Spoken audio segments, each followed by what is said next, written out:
Okay. Hello, everyone. I can see that we have some participants joining the webinar. Thank you. Welcome. My name is Alicia DiVittorio. I'm one of DataGrail's resident privacy experts and advocates. We're very excited that you're here to join us for our webinar on mastering the trifecta: AI governance, data privacy, and innovation. We'll be getting started in any minute. And while we're kind of waiting for everyone to join, I wanted to do a really quick Zoom poll just to kind of keep this interactive and interesting. Mallory, do you mind adding the poll? We're asking a simple question. How is your organization currently managing and overseeing generative AI? And you can, I think, you can select multiple answers if you are doing more than one thing here. And it'll be interesting to see how different folks are organizing AI in their business today.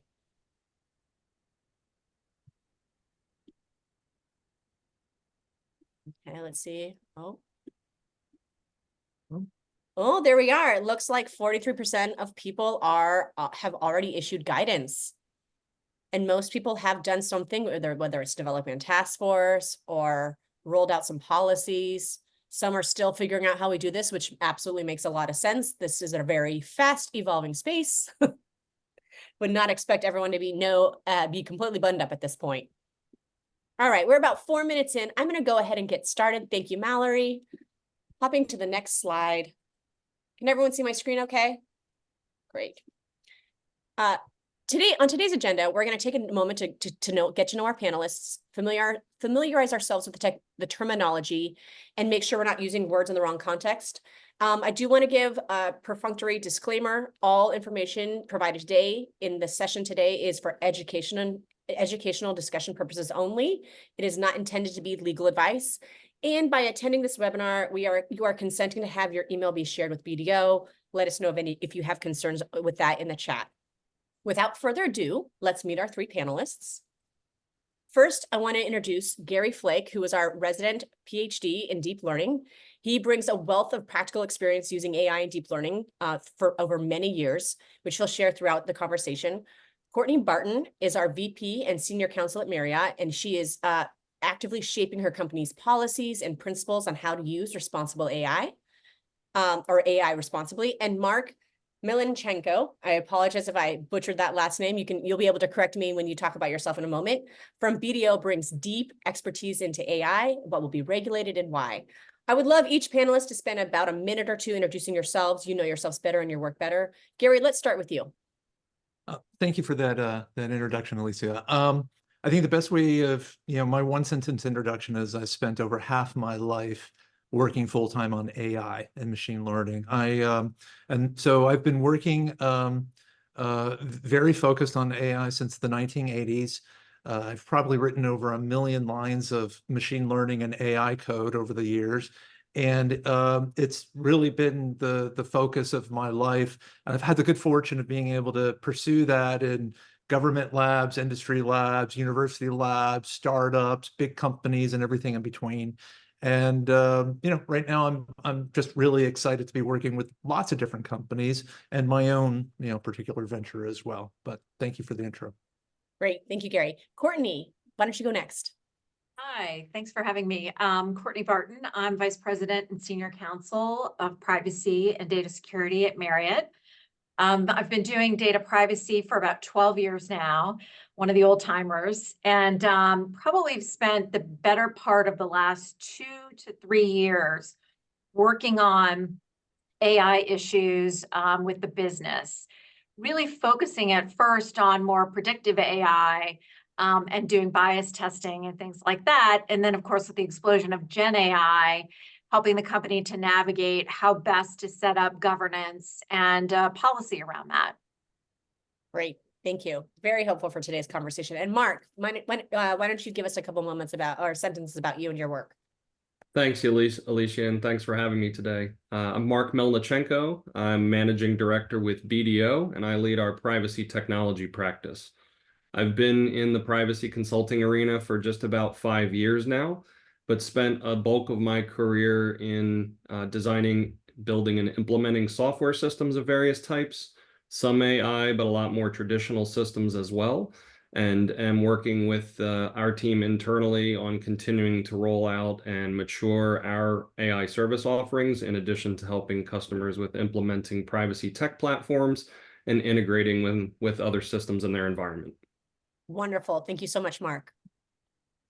Before going deep into AI and governance and the policies and the new laws that we're seeing, I want to take a step back and really define the different types of AI and the words in this kind of opaque arena that's emerging in the past couple of years.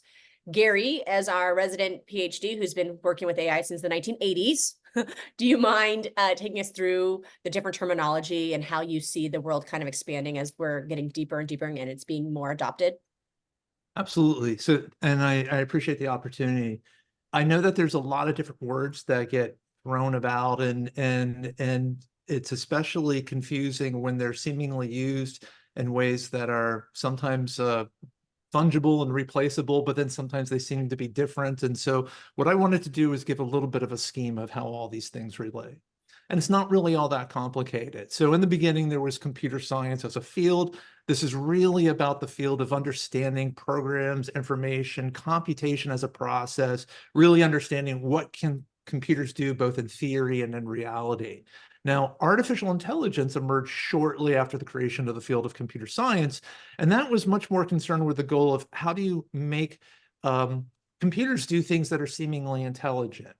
The way that AI strongly differs from computer science is that computer science as a field begins with the idea that you have a specification for what you want a program to do. But artificial intelligence is more often than not dealing in domains. There's a famous quote from the Supreme Court, Justice Potter, I believe it was, who said he didn't know how to define pornography, but he knows it when he sees it. And then for a long time, we treated intelligence as the same way. We don't know how to define it, but we know it when we see it. So artificial intelligence was a new way of thinking about computers to do something that we didn't know how to specify. What machine learning did was it kind of flipped the script, and it gave a way of doing AI in a way that scaled. So in computer science, you have an input and some desired outputs that you would like a program to produce.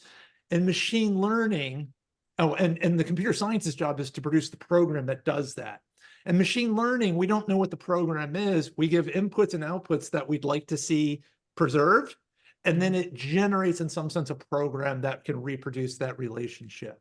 So machine learning is really about teaching computers from examples. Now, deep learning is a breakthrough in machine learning. It's a collection of different techniques that really kind of came of age around 2010, 2015. And it solved there was a bunch of longstanding mathematical problems and engineering problems that were sort of holding back the field. We saw these breakthroughs really kind of knock down those obstacles, and now deep learning largely dominates the field of machine learning even. And then finally, there's terms like generative AI. Generative AI doesn't have to be deep learning, but it's typically a type of deep learning that seeks to produce examples of things that are somewhat creative in their own right. There are things that it can generate that we normally think of something that only a human can generate. And so this is shown on the left in this nested architecture, if you will, or this nested hierarchy, because AI is a subset of CS, machine learning is a subset of AI, deep learning is a subset of machine learning, yada, yada. The point here, I think, if you wanted to kind of remember one thing, is that usually when people talk about AI today, they really mean deep learning, because it's deep learning and the deep learning techniques that are capturing about 90% of all the enthusiasm that we see out there. Wow, that's really, really helpful. Thank you so much. Mark, Courtney, are you seeing any inconsistencies or words used inappropriate or in the wrong context at work in your scenarios? For sure. I mean, I completely agree with the definitions that Gary has shared in terms of how things have evolved, but I often hear the terms misused by those who aren't well educated in the space yet. And oftentimes, most of the terms on this slide, with the exception of computer science, are used as though they're synonyms rather than related terms as depicted in the diagram. Yeah, I think that's right. And I think just kind of going back to the practical, when you are trying to think about setting up a process or a program or a policy, it's really important that you define what you're talking about so that everybody's on the same page. That's great. Thank you. As we look ahead, I wanted to quickly ask Gary one more question before we get into the governance component. From your perspective, being in the field for so long, are there some misperceptions around AI and ethics and responsible AI use that you're hearing, and you kind of want to make sure people understand what we're talking about in the context of the larger scope of these kind of ethical / responsible conversations you're hearing in the market? Yeah, so thank you for the tee up. I think that this is a really important thing to kind of get out there and up front. There are a number of communities emerging around communities of thinkers around what is the right way to think about this collision of sorts between AI and society. What happens when AI reaches all of these aspirational goals, and what does that impact on society? And this chart that I have isn't really complete, but it does show 4 broad clusters of different worldviews. And there are communities that are centric on these worldviews. And I'm not here to espouse any one or the other, but I'm simply here to kind of call out that any conversation that you start having around responsible use of AI or AI risk will be something of interest to members of the different communities. And it's important to know what perspective they come from. So in broad strokes, what I've done is I've sort of laid out a little XY axis here on the X coordinate going from left to right is the potential for AI to do good. And on the up and down Y axis is the potential for AI to do bad.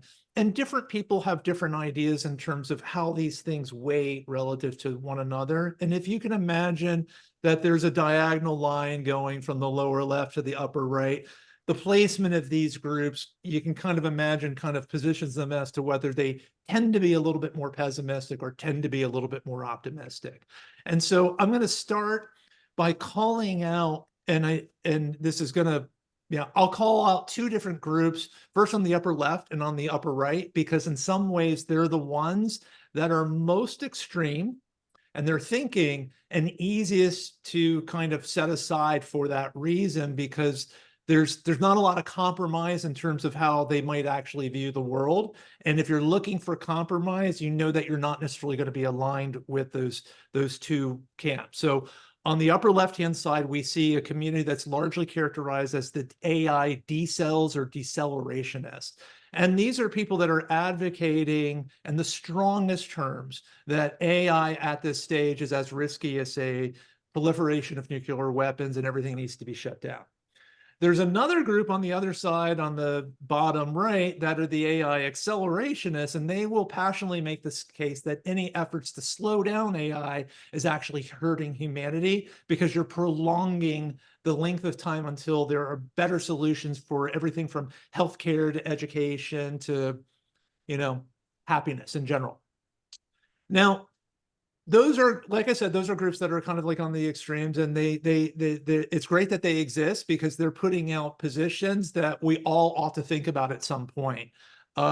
In between are another, that are a little bit closer to that diagonal axis are people that are normally identified as AI ethicists. And there's a whole community around this that is basically their main concern, if I could put a slightly creative terminology to it, is that they're worried about the crapification of humanity's experience. They worry about a world in which AIs are taking jobs that should have been, for people, or AI are somehow compromising the dignity of the human experience, or maybe even creating more problems with systemic bias or other things holding back.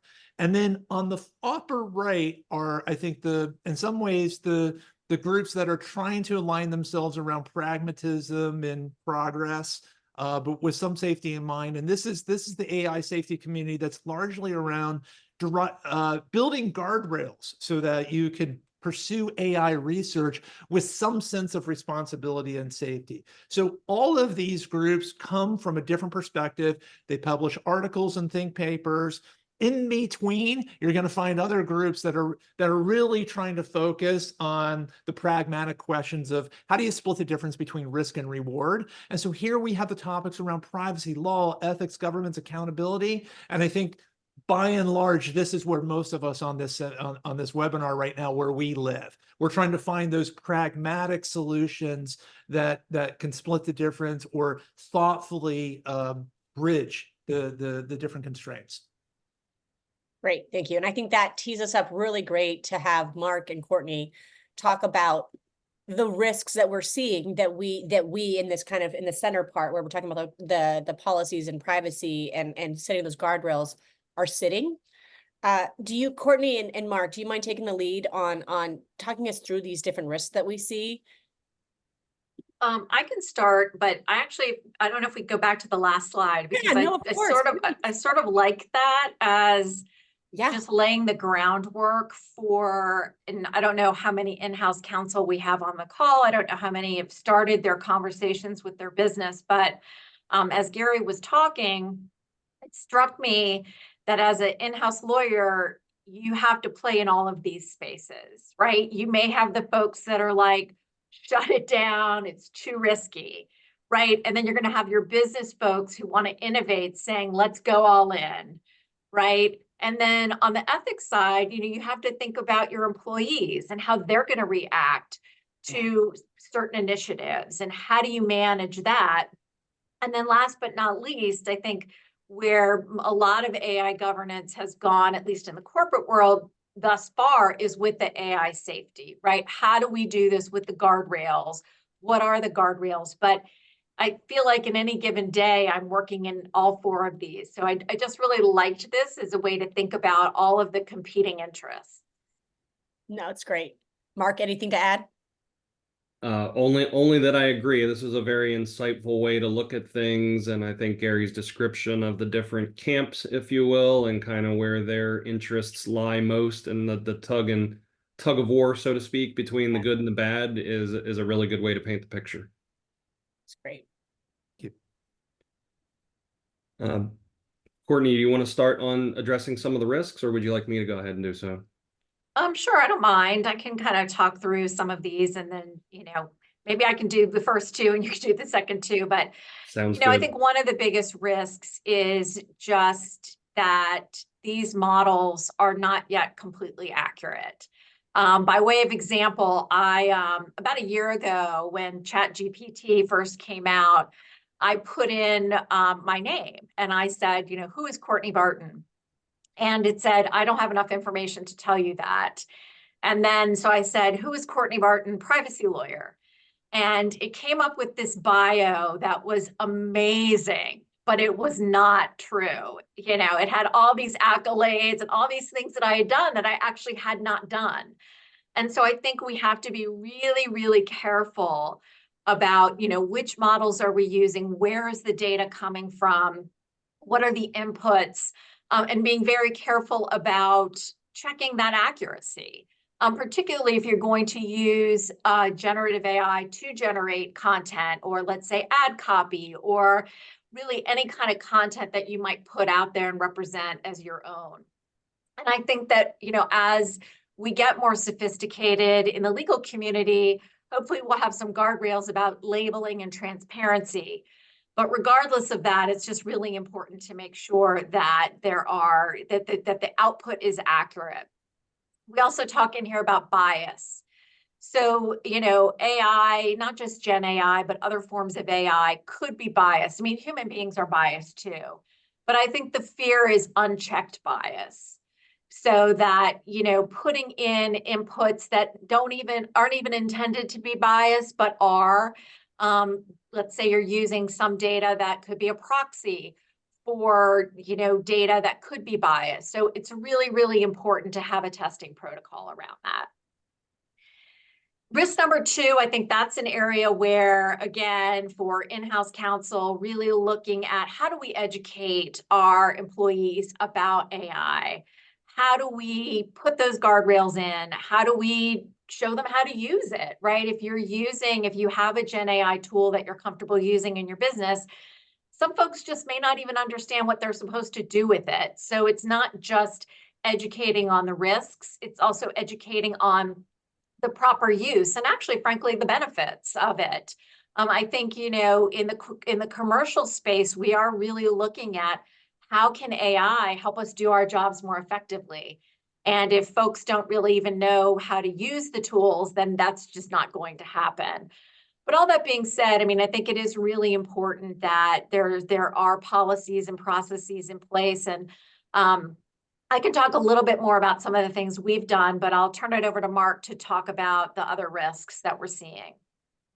Thanks very much, Courtney. And one thing I'll just add on risk number 2 is an example of something that BDO did very quickly is once the popularity of ChatGPT had blossomed, we pretty quickly locked things down so that employees were not able to access the public ChatGPT functionality. But as a counter to that, we stood up our own independent environment where we controlled all the security aspects in the environment, what would or wouldn't be done with data that users put into it, as a way to still enable our employees to take advantage of the capabilities, but minimize the risks associated with using the public ChatGPT. In terms of risk number 3, I think one of the most interesting things here is when there are models built that leverage data from multiple organizations.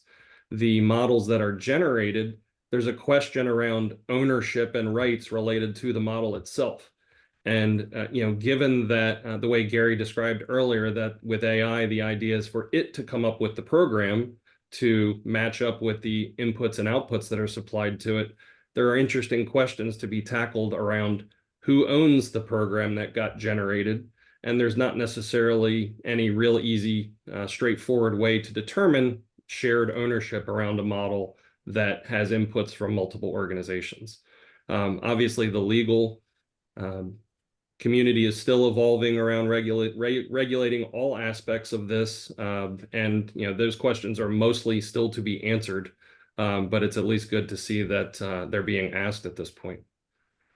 Around risk number 4, there are various privacy concerns that come up. Not all AI models use personal information, but many of them do. And oftentimes they're using personal information that was sourced in a way where the individuals hadn't necessarily provided consent for the information to be used in that fashion.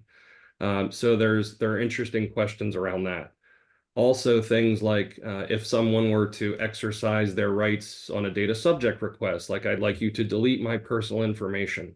Well, how can you delete the part of the model that might have leveraged their personal information to come up with the predictive algorithms? It's difficult at best at this point to do that. In addition, we've touched on bias. That is an obvious concern that isn't necessarily strictly a privacy concern, but in cases where AI systems are generating substantive decisions that have a noteworthy impact on the individual, it's important to make sure that those checks and balances are in place that Courtney alluded to earlier. And lastly, depending on the technology, there are also surveillance and monitoring concerns, right? There's proliferation of cameras, for example, all over the world. You probably recorded many times without realizing it. And what are the implications of feeding that type of data into AI solutions, drawing conclusions from them, or potentially law enforcement agencies using it for surveillance purposes and the like? Before I go on, we did just get a question, and it's related to what we just spoke about. So Mark, we have a question for you. When you state the risks related to ChatGPT, which one of the risks are you referring to? Enterprise ChatGPT offers security and privacy controls. Yep. So one of the big ones is that you don't necessarily let's say, for example, that I go out and use ChatGPT to help me answer a question or to help me generate some content. The information that I put into my prompts may contain personal information. It may contain proprietary or confidential information from my company. And what is done by ChatGPT with that information is not necessarily under my control or under my organization's control, right? You have disclaimers that the input data can be used for whatever purposes they like, possibly in retraining future versions of models and the like. And without, at the very least, people being educated to that fact and aware of what kind of information they should not put into those prompts, there's concern there that, you know, information is being leaked, so to speak, or used for purposes it wasn't intended. Yeah, Mark, I work with a lot of startups, and early on in Chat GPT 3.5 land, and plus, a lot of startup founders were really excited about that use case of being able to take their raw ideas, put them in there, and have it generate a patent disclosure, right? And that's kind of, you know, and it seems like, oh my God, look at all the labor saving time that I've done. Well, you've just taken your IP and you've put it into a system that, and you don't really necessarily know, well, why, if it's your IP now anymore. And then you get something back and you don't know if that's actually your IP or someone else's IP. So it's a can of worms if it's, you know, Yeah, not and I think proper as Mark mentioned, the law is still forming in this area. Yeah.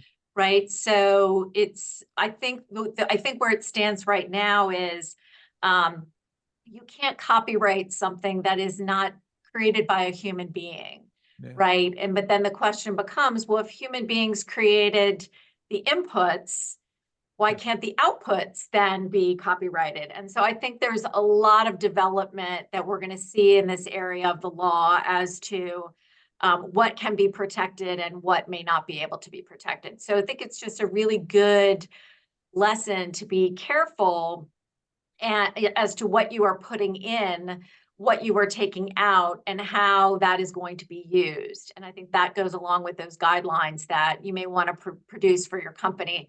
And every company is going to be a little bit different, and every company is going to have a different risk profile. So you really have to, I don't think there's one size fits all. But I do think to not put in any guardrails, or at least not think about it, you could end up in a really challenging situation. And I do think that we can distinguish, right? Correct me if I'm wrong, but the enterprise version of Chat GPT does have some controls around what data will not be put into the bigger model, right? So if you're paying Microsoft a bit more, then you're in the clear. Is that correct? Yeah. Yeah. Yeah, and I believe We in just that went a case. step further than that and stood up our own Azure environment, leveraging the OpenAI services available in Azure so that we literally control all aspects of input, output, security, access, etc. Yeah. Let's quickly transition and spend a few minutes on the most relevant component of the AI regulations. Just a quick history, Mark, giving us of like what's happened and where do we really need to focus our attention now? And that's where I'd really like to focus most of our conversation is like, what are the big nuggets that are coming out these days around the AI regulations that we should be all thinking about?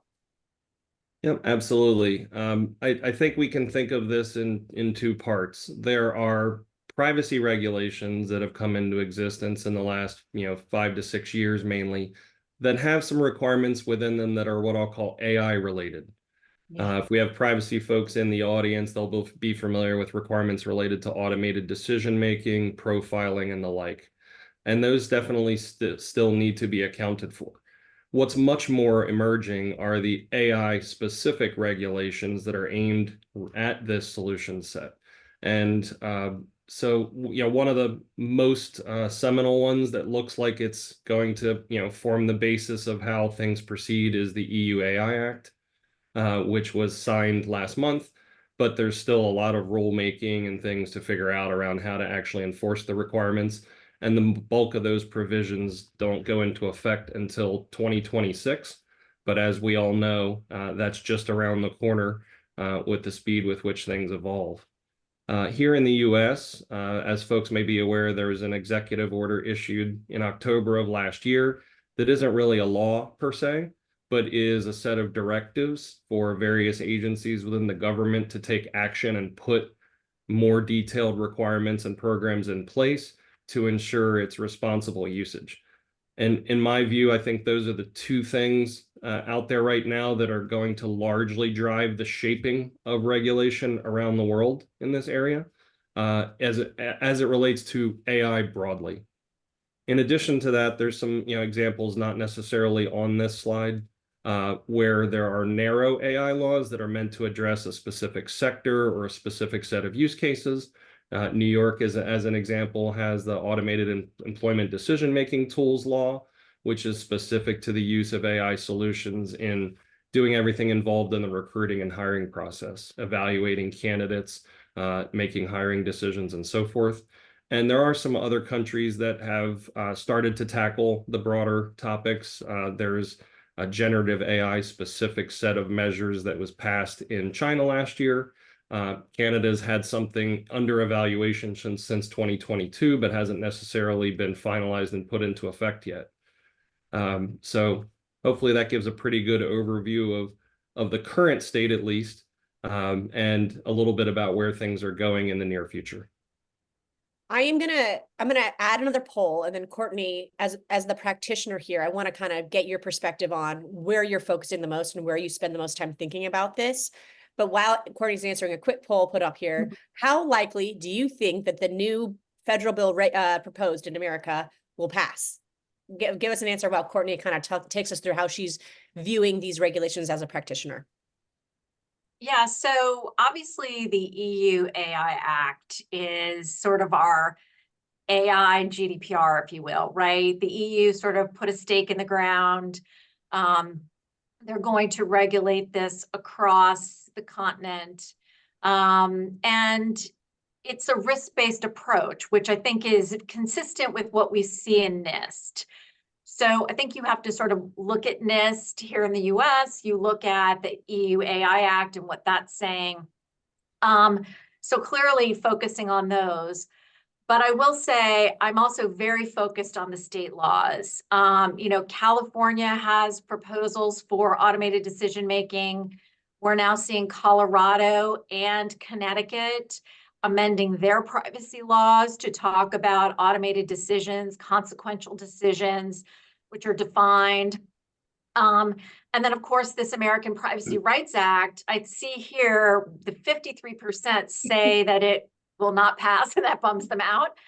But I will say that in the past couple of days, Congress has passed, along with the appropriations for foreign aid, I'm not going to get the name of it right, but it's basically similar to Biden's executive order on the transfer of sensitive personal data to countries of concern.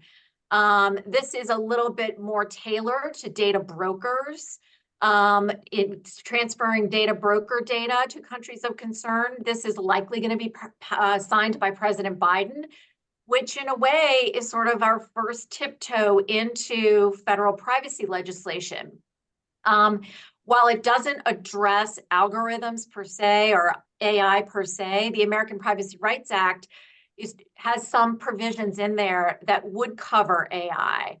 And so what I'm thinking, even though I also agree that it probably won't pass, although that is, you know, just based on the past few years. Yeah. I do think that there is some momentum, and I think that we all need to take a close look at what President Biden is about to sign, because I think that those are the definitions we're going to start to see come to fruition, not only in potential federal legislation, but also state legislation as well. So it's a multi-pronged attack.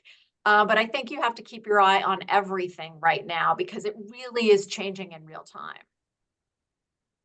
Courtney, you talked a bit about taking a risk-based approach, which is very much how GDPR is. And that takes me to our next kind of conversation point around how you can use some of the components that you may already have with GDPR around privacy impact assessments and tack on questions related to AI to help assess your third-party risk. And Courtney, why don't you kick this off, and then Mark, I'd love for you to weigh in from your perspective at BDO.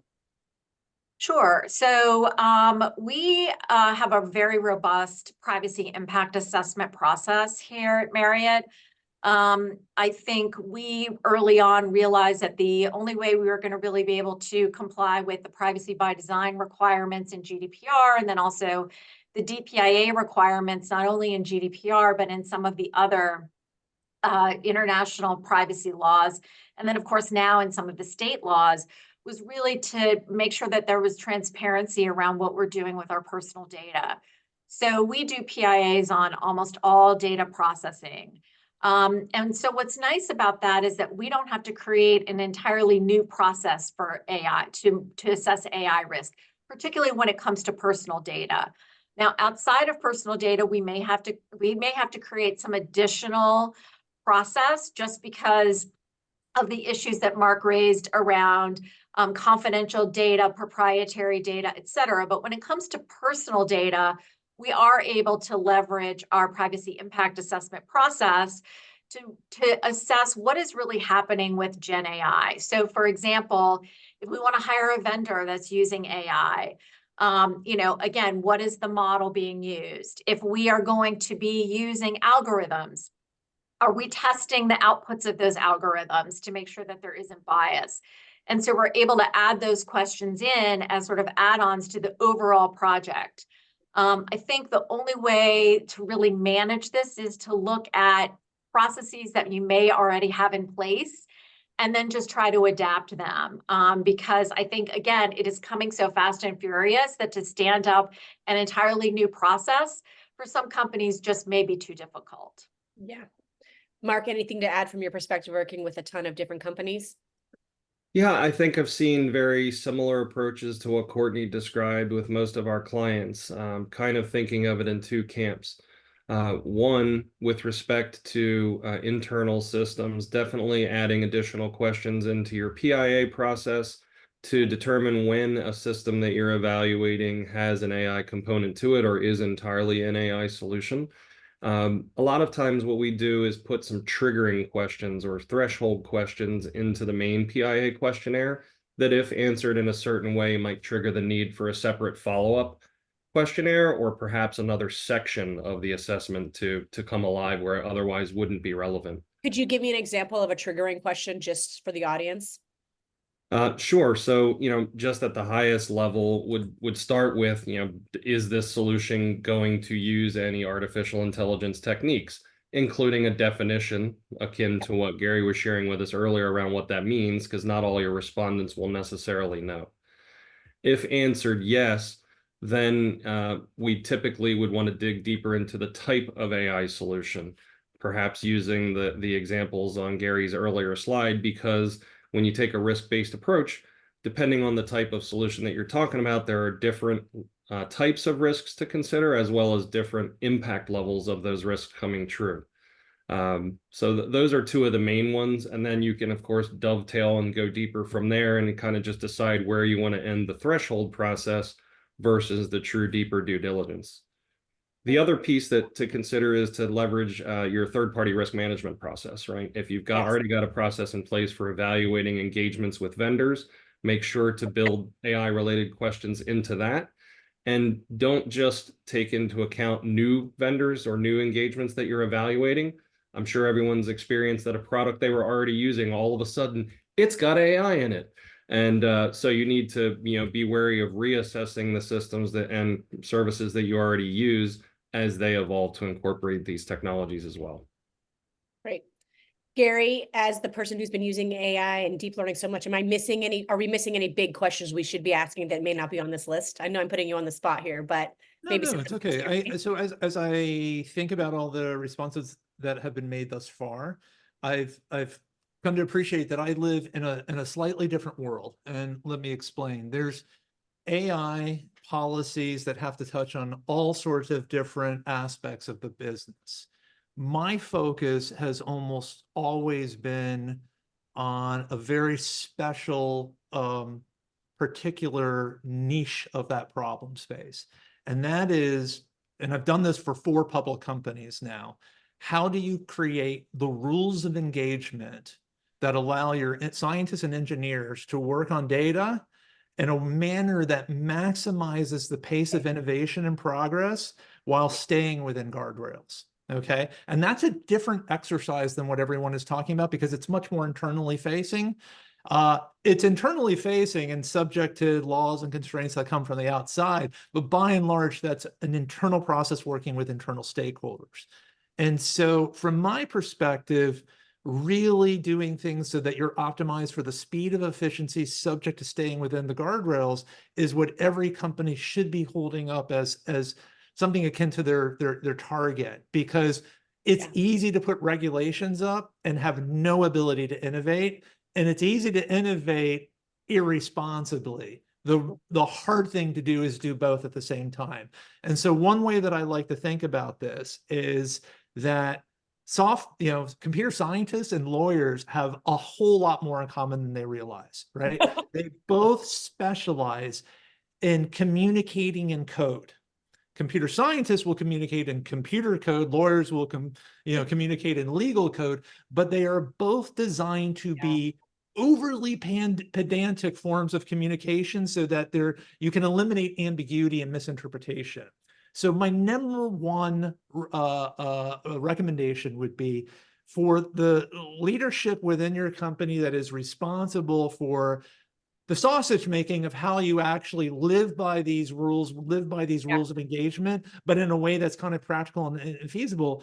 You really need to get it so that the rules of engagement from a legal perspective are actually codified in software code. And when you do it in that way, then the overhead of asking the same question or a slight variation of it a second time, instead of it literally being a 6 or 12-month exercise to get the answer, can we do this or not? It's 6 or 12 minutes, right? So codifying things in a really robust way, having engineering and legal work together to kind of through a process like that is probably the single most important thing I've ever done for helping companies do that. I've done it for Overture, Yahoo, Microsoft, and Salesforce. And so what this normally entails is just simplifying the schema. Okay, what if you take a look at the universe of data that you live with, what is green, what is yellow, what is red? Green is the data that all the engineers are allowed to look at it at will, no constraints. They don't have to ask for permission. They can do, and it's just fair game for them to play and research. The red stuff is the stuff that they'll never be able to look, and it's a fireable offense to look at it. And you don't have any ambiguity about that. Yeah. And you have it isolated, and you have it encrypted, and you have it completely inaccessible.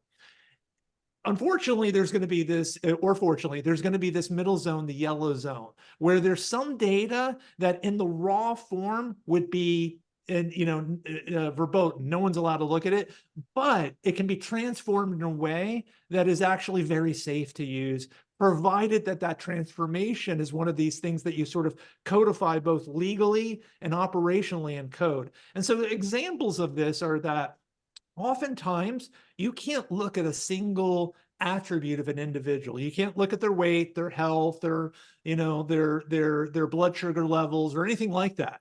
But it's totally fair game to calculate aggregate statistics over populations and make inferences based on populations. That's one type of thing that could be kind of encoded. Another thing that you could do is oftentimes it's disallow to look at specific properties of a particular user, like what is their name or their email address or their even their zip code, all right? But there are ways of cryptographically doing what's called a one-way hash of that information. And if you set up the yellow data in a form where there's a database and the legal team has agreed that this type of cryptographic transformation of a one-way hash is fair game for engineers to look at the output, then you can make that a button on a console. And then the ability to make a mistake on that front has now shrunken to zero. Like there's almost zero possibility that anyone's going to make a mistake because the legal constraint has been enforced into code. The code is now into the access point, and the only way that you get access to the yellow data is if it goes through this appropriate transformation. That splits the difference between the ability to run interesting algorithms, but keep the guardrails in place. That's So great. Gary, I think what you're describing there is governance, right? Yeah. Data governance. And, we have something similar, right? There are certain types of data, sensitive personal data, for example, it's a no-go, right? There's public information, your green data, sure, go for it. And then there's going to be a lot in the yellow. And how do you govern that, right? What are the guardrails you put in place, either technologically or you have a process around that? Yeah. I agree with you 100%. And I think for anybody trying to set this up in their company, you have to sort of walk hand in hand with your engineers, with your folks that are out there developing or deploying AI, You have to develop those relationships. You have to trust each other. But you do have to go through this together. You cannot sort of figure this out in a vacuum. Yeah, and let me give you another example of like a landmine or a worst case scenario that can emerge when lawyers and scientists and engineers don't talk, okay? One of the definitions, and I'm not going to say which one of the definitions that kind of went out of like a machine learning model, that's what we're talking about, was inclusive of a statistical average and standard deviation, okay?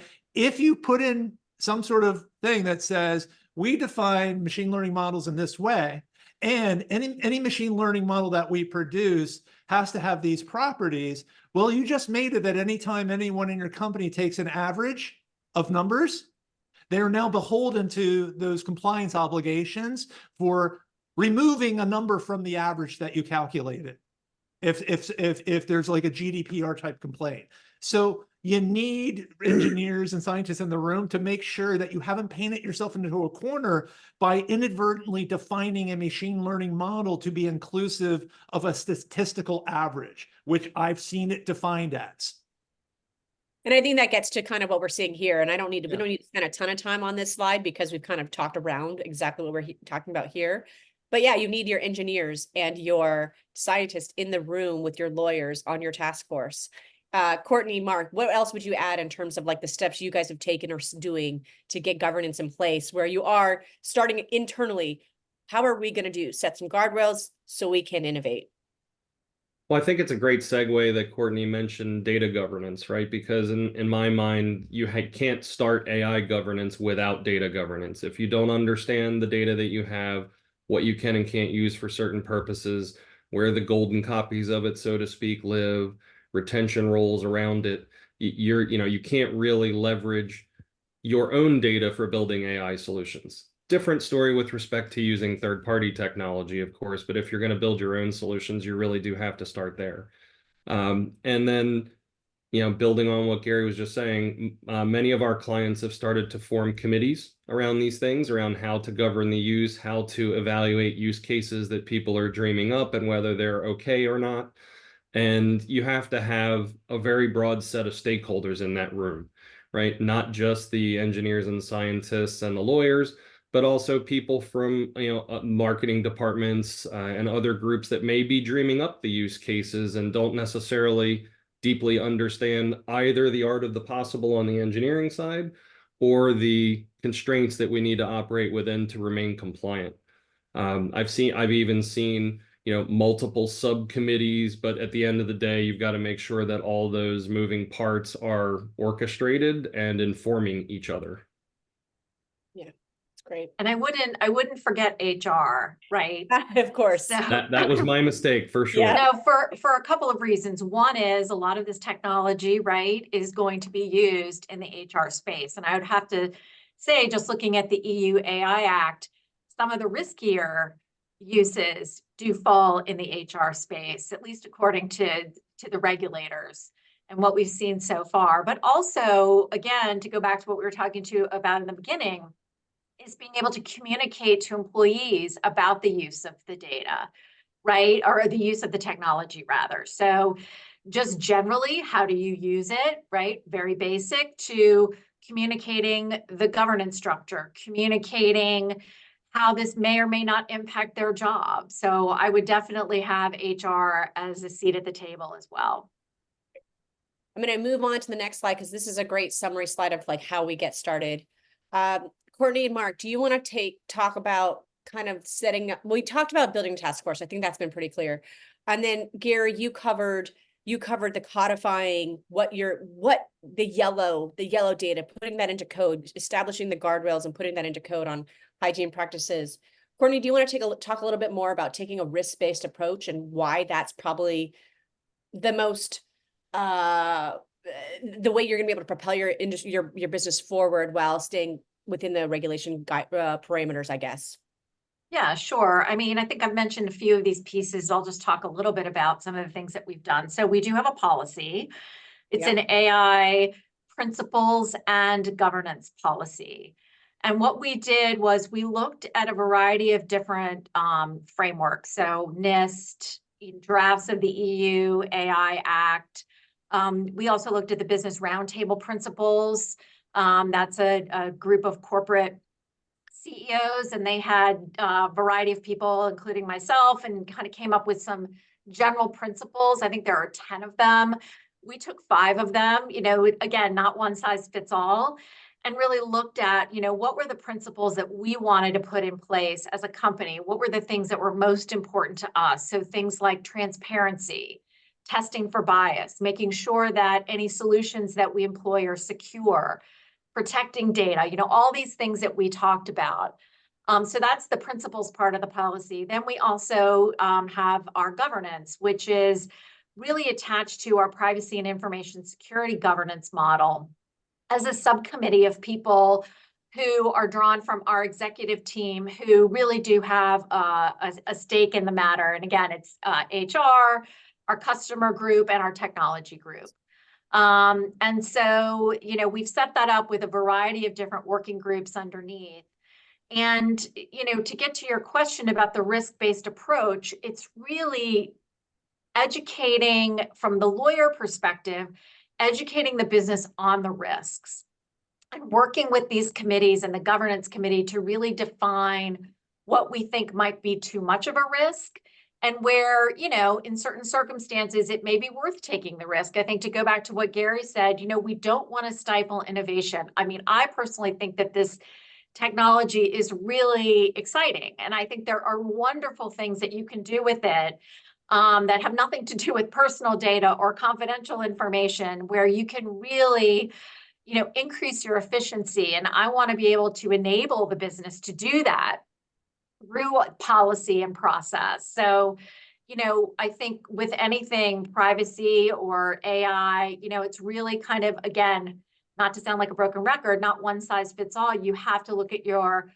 appetite for risk at your company, but you do have to have a vehicle for measuring and assessing that risk. I think that's the most critical piece.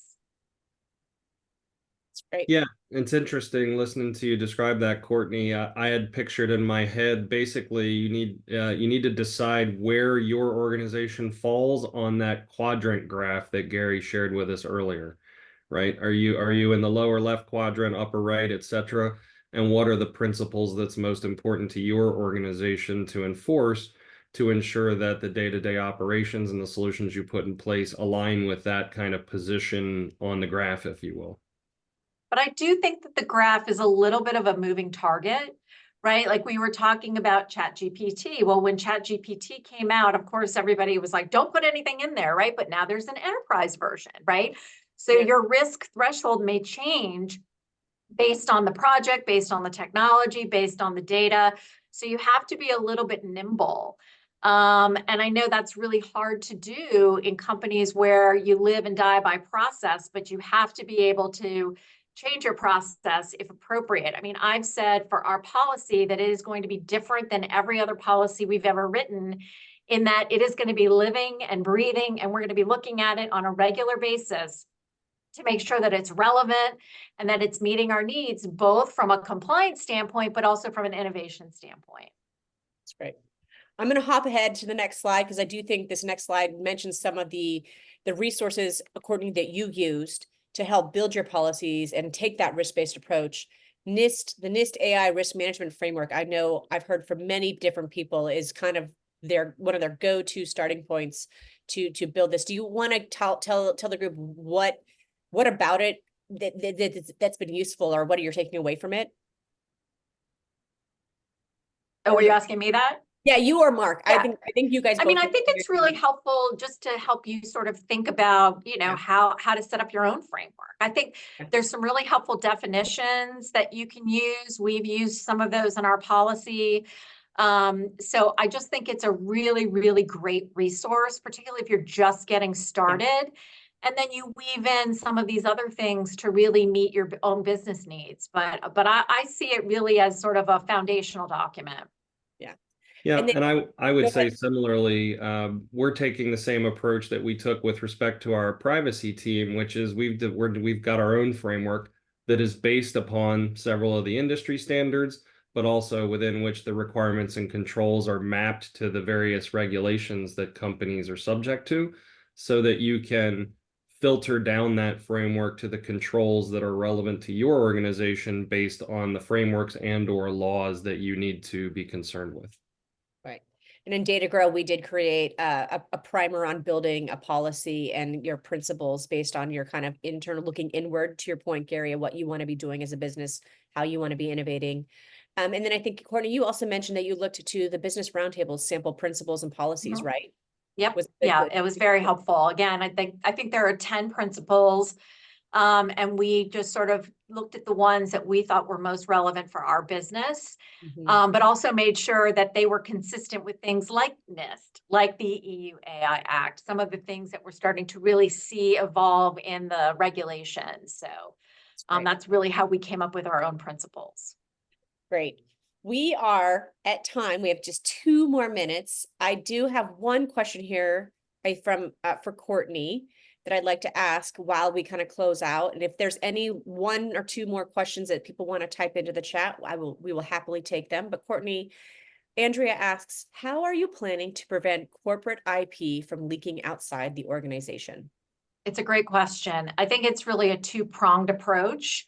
I think that, well, one of the things that we did immediately as soon as sort of Gen AI exploded was we issued guidance, right? Reminding everybody of our confidentiality policies, which apply to really the leaking, if you will, of any confidential information outside of the company.